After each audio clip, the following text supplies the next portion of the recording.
Lidnov MMC ilə bir neçə ildir Biləsuvar rayonunda duza davamlı sortların yaradılması və onlar məhsul toxum istehsalı istiqamətində işlər aparırıq.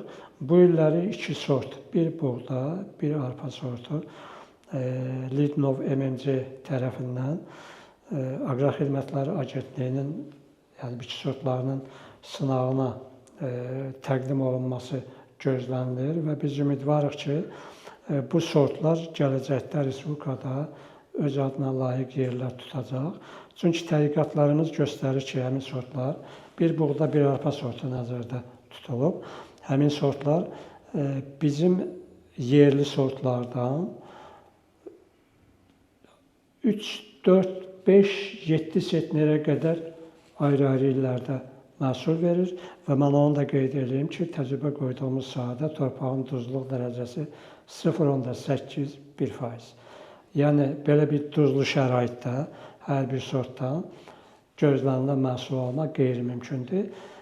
Və eyni zamanda biz o sınaqları apararkən yeni sortun yaranması üçün həmin bizim seleksiya materialları ilə bərabər yerli sortların hamısı həmin müsabiqədə iştirak edib və müqayisədə bizim yaratdığımız xətlərin onlardan əhəmiyyətli dərəcədə yüksək məhsul verdiyi müəyyən olunmuşdur. Bu da həmin sortlardan biridir. Bəli. Bu şəkildə olan, birinci şəkildə olan həmin sortlardan biridir. Çox möhtəşəm bir yumşaq buğda sortudur. Yumşaq buğda sortu idi. Mən həmin ərazinin seçilməsində şəxsən iştirak eləmişdim ki, maksimum duzlu şərait olsun və sortlar özünü necə göstərsin. Həqiqətən də o sortların özünü göstərir. Ən kritik şəraitdə yetişdirilsin. Mən davamını qeyd edə bilərəm ki, elmi tədqiqat xarakterli və digər təyinatlı hər bir işdə həmişə xarici partnyorlarla əməkdaşlıq eləmək əhəmiyyətlidir. Bizim gördüyümüz işlər onlara maraqlıdır, onların da gördüyü bizim işlərə maraqlıdır. Birləşmiş Millətlər Təşkilatının Kənd Təsərrüfatı FAO deyirlər, Beynəlxalq Kənd Təsərrüfatı Qurumudur. Onun nəzarəti altında fəaliyyət göstərən qurumlar və SEMMİT deyirlər. Qarğıdağının beynəlxalq elmi tədqiqat mərkəzlərindən biridir və İKARDA yer kürəsində, xüsusilə də bu Ön Asiya regionunda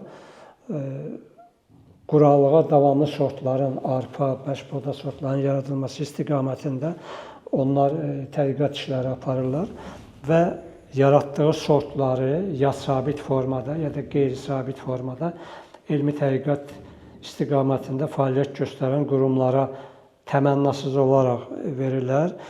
Bitki Seleksiya Mərkəzi də eyni zamanda həmin qurumlara müraciət edibdir.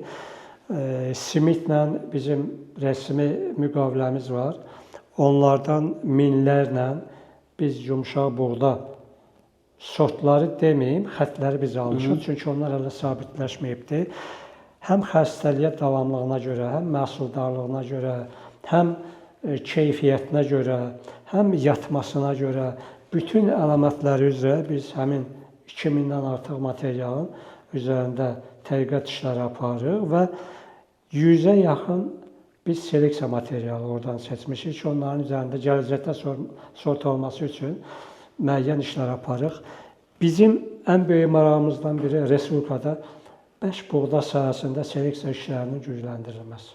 Bəş-buğda bilirsiniz, yəni makaron istehsalında istifadə olunur. Biz keçən illəri təxminən 450-dən artıq çox yaxşı genetik əlamətlərə malik, seleksiya əlamətlərinə malik bəş-buğda xətləri biz müraciət edib almışıq. Hazırda birinci il onların sınağını aparmışıq. Növbəti ildə də regionu genişləndirmək istəyirik. Respublikanın fərqli bölgələrində, bir bölgədə yox. Şəkizə-Qatala bölgəsində, İsmailidə, hətta Naxçıvanda nəzərdə tutulub ki, bu sortların sınağını biz keçirək.